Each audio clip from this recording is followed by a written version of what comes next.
सजा मेरिट पर सुनाई गई तो फिर अमल दरामद क्यों ना हो सका। सीईओ के इलेक्ट्रिक के खिलाफ विमेन एक्शन फोरम मैदान में आ गया है। खवातीन की तंजीम ने मुतालबा किया कि जिनसी हिरासती के मुजरिम मोनिस अलवी को फौरी ओहदे से हटाया जाए। विमेन एक्शन फोरम ने केई बोर्ड की जानिब से मोनिस अलवी की मुसलसल हिमायत पर भी तनकीद की।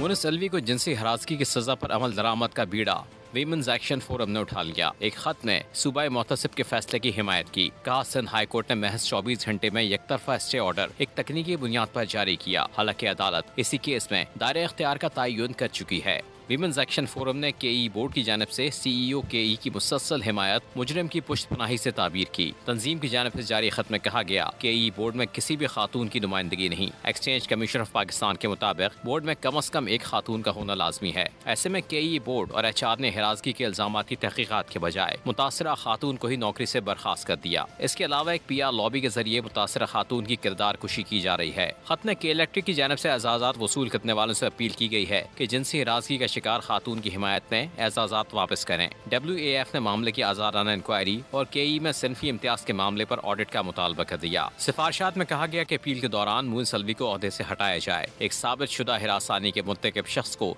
किसी सूरत अहम ओहदे पर काम जारी रखने की इजाजत नहीं होनी चाहिए। सब्सक्राइब करें और बेल दबाएं ताकि कोई खबर रह न जाए।